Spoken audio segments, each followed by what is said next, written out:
இது ராணிப்பேட்டை மாவட்டம் விளாரி கிராமம் திரு செல்வ அரசு அவங்கள பார்க்குறோம். ஆச்சரியமாக இருக்குது. எப்போவோ ஒரு தடவை என்னை பார்த்த பிறகு ஏற்பட்ட தன்னுடைய வாழ்க்கையில் மிகப்பெரிய மாற்றம் ஏற்பட்டது. அதை நான் செயல்படுத்திகிட்டே இருக்கேங்கிறாரு. அவரையே பேச வைப்போம். ஐயா சொல்லுங்க ஐயா. நான் ஒரு 5 வருஷத்துக்கு முன்னாடி ஐயாவை பார்த்தேங்க. பார்த்துட்டு அப்போ சொன்னாருங்க, இந்த மாதிரி நம்ம இடம் வந்து சுத்தமாக தண்ணி இல்லாத ஒரு இடம், பார்க்கறதுக்கு அப்படியே அனல் அடிக்கும். ஐயாவை பார்க்க சொல்ல இந்த மாதிரி தென்னஞ்செடிக்கு தண்ணி எல்லாம் தேவையில்லை, ஒரு 30 அடிக்கு ஒன்று வச்சுட்டு சென்டரில் ஒரு குழியை வச்சிருங்க அப்படின்னாருங்க. வந்து உடனே அந்த மாதிரி சரி செஞ்சு பார்க்கலாமே அப்படின்ட்டு, நம்ம இங்கே பயிர் இல்லை, மற்ற இடத்துலலாம் தண்ணி இருக்கு, இங்கே மட்டும் தண்ணி கிடையாது.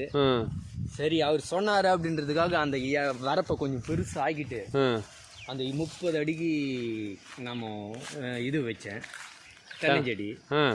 அதுக்கப்புறமா சென்டரில் ஒரு